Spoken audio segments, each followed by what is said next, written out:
आज के इस वीडियो में हम लोग समझेंगे निमिषा प्रिया के केस की कहानी और साथ ही साथ इस केस में एक नया नाम और जुड़ता है जिसे हम लोग भारत के ग्रैंड मुफ्ती के नाम से जानते हैं। इनके बारे में भी चर्चा करेंगे कि आखिर ये ग्रैंड मुफ्ती क्या पद होता है, कौन है और इनका इसमें फांसी को टलने में क्या रोल था।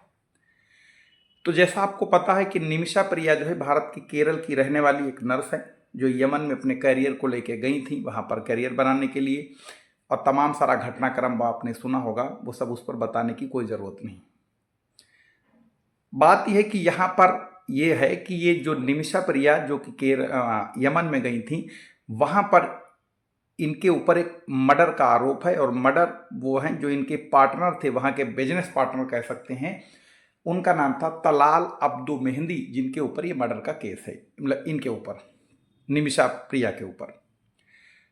अब उसी के सिलसिले में वहाँ की निचली अदालत और ऊपरी अदालत ने फांसी दी और उस फांसी को बरकरार रखा। और वहाँ के जो प्रेसिडेंट हैं उन्होंने भी फांसी से इनको, यानी फांसी में किसी भी तरीके की मतलब रहम की कोई भी, वहाँ पर भी इन्होंने जो इसे हम लोग कहते हैं मर्सी पिटीशन लगाई, वहाँ पर भी इनकी खारिज हो गई। अब लंबे अरसे से पेंडिंग थी, तो ये अभी कुछ दिन पहले खबर आई कि 16 जुलाई को इनकी फांसी यानी सना की जेल में हो जाएगी।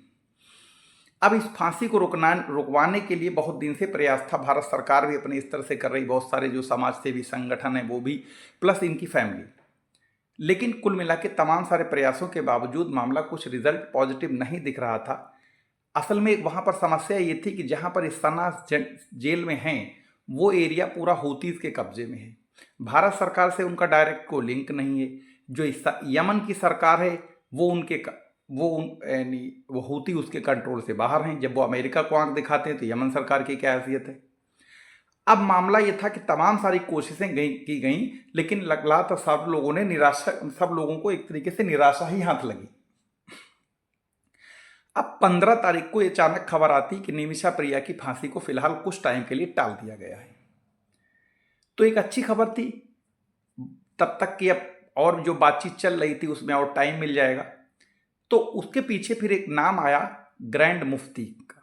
ये ग्रैंड मुफ्ती होते क्या है, पहले तो नंबर में जान ले। मुफ्ती जो है वो एक इस्लाम का एक कानून का कह सकते हैं एक बहुत जानकार, यानी अमूमन मोटे मोटे तौर पर आप एक शब्द सुनते हैं फतवा जारी करना, तो ये नहीं, एक शरिया कानून जो होता है जिसे इस्लामिक कानून कहा जाता है, उसकी शरिया एक अरबी शब्द है जिसका मतलब होता है रास्ता दिखाना या सही रास्ता चुनना।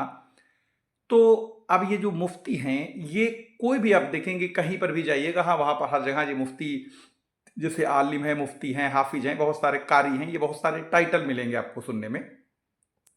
लेकिन जो मुफ्ती होते हैं वो फतवा जारी करते हैं। तो ये जो है मुफ्ती साहब, ये जो हैं आपके, और ये मुफ्ती तो ऐसे बहुत जगह मिल जाएंगे, ये ग्रैंड मुफ्ती नहीं कह सकते, मुफ्तियों के मुफ्ती। तो ये जो है केरल के हैं और दक्षिण भारत से आने वाले पहले मुफ्ती हैं और भारत के ओवरऑल 10वें ग्रैंड मुफ्ती हैं। इससे पहले अगर हम लोग देखेंगे तो मोहम्मद अख्तर रजा खान कादरी जो भारत के 9वें ग्रैंड मुफ्ती थे, जिनकी मृत्यु के बाद इनको चार्ज मिला। इस तरीके से ये आए। अब बात यह है कि ये जो मुफ्ती साहब हैं, जब इनको भी ये खबर मिली तो इन्होंने क्या किया, इन्होंने वहां के यमन के जो एक बहुत बड़े, मतलब कह सकते हैं स्कॉलर रहे होंगे या बहुत बड़े धार्मिक गुरु होंगे, तो उनका नाम है शेख हबीब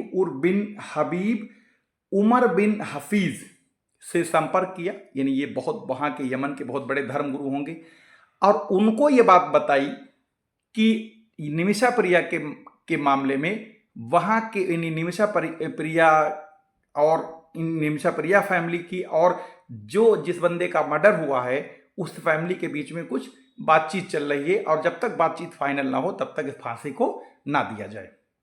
खैर, मामला ये बना कि फांसी को रोक दिया गया। अब बात आती है कि क्या ऐसा हो सकता है? बिल्कुल हो सकता है। इस्लामिक कानून, इसे शरीयत कानून ये कहता है कि अगर जैसे मान लो जो पीड़ित पक्ष है, जैसे कि तलाल अब्दू मेहंदी का जो परिवार है, अगर वो चाहे इनको निमिषा प्रिया को माफ कर सकता है, ऐसे ही माफ कर दें बिना पैसे लिए। दूसरा यह है कि वो इनसे कोई पैसा ले लें और उसके बदले में माफ कर दें। उसी को कहा जाता है ब्लड मनी। यानी ब्लड मनी का मतलब पैसा लेके उसको माफ कर देना। अब इस पैसा लेने के लिए उनके परिवार से बातचीत बराबर चल रही है। इससे पहले भी एक बार सुनने में आया कि उनको 10 लाख अमेरिकन डॉलर की बात की गई थी, लेकिन उन्होंने इनकार कर दी। लेकिन बात यह है कि अब मुफ्ती साहब ने उनसे जब संपर्क किया, खैर मामला ये और भारत सरकार के प्रयासों से ये मामला यहाँ तक बना, तो उम्मीद है आगे जाके भी हो सकता है रिजल्ट पॉजिटिव निकले, जो कि एक अच्छी बात होगी। तो कुल मिला के बात यह है कि जो मुफ्ती साहब की हम लोग जो चर्चा में आई वो ये आई कि इनका भी इस फांसी को रुकवाने में कुछ न कुछ प्रयास था, क्योंकि अमूमन क्या था, सारे लोग निराश हो गए थे, अब कुछ नहीं होने वाला। ऐसा नहीं होता है, कोशिश करते करते करना चाहिए, क्या मालूम किसका प्रयास काम आ जाए, और फिर कम से कम ये तो नहीं कह पाएंगे कि हमने कोशिश नहीं की। जैसे ये तो स्टोरी यहीं पर ख़त्म होती है, हम आपको एक और 1 मिनट की स्टोरी सुनाते हैं। आपने नाम सुना होगा, एक पैगंबर हुए हैं जिनका नाम हज़रत इब्राहिम, जिनके याद में ये बकरा ईद का त्यौहार मनाया जाता है। उस जमाने का एक बहुत बड़ा, मतलब कह सकते हैं घमंडी शासक था, जिसको कहते थे नमरूद। नमरूद अपने आप को खुदा कहलाता था, और उसने बहुत विशाल का एक आग तैयार कराई थी, यानी आग का ढेर। उसमें इनको इब्राहिम, जो हज़रत इब्राहिम थे, इनको उसमें आग में डाला था। तो उस जब आग इतनी तगड़ी उसको दहकाई गई, तो कहा जाता है कोई चिड़िया थी, उसमें चोंच में अपने लाके पानी उस आग में डालती थी। तो किसी ने कहा कि इसमें क्या तुमसे ये आग बुझ जाएगी, इससे कर रहे हो? तो उस चिड़िया का ये जवाब था कि कल कयामत के दिन कम से कम अगर ऊपर वाला हमसे ये पूछेगा कि जो गलत हो रहा था तुमने उसमें कुछ रोकने की कोशिश की, तो हम कम से कम ये तो कह सकते हैं कि जो हमारी हैसियत थी हमने उसमें कोशिश की, आग बुझे या ना बुझे, लेकिन कम से कम हम ये कल ये कयामत के दिन या जब ऊपर वाले के सामने हाजिर होंगे तो ये ज़रूर कह सकेंगे कि साहब हमने कोशिश तो की जितनी हमारी हैसियत थी। तो कुल मिला के इस कहानी का मतलब यह है कि इंसान को कोशिश करनी चाहिए, बाकी रिजल्ट हमेशा आपके बस में नहीं होता है। फिर मिलेंगे किसी नई स्टोरी के साथ। धन्यवाद।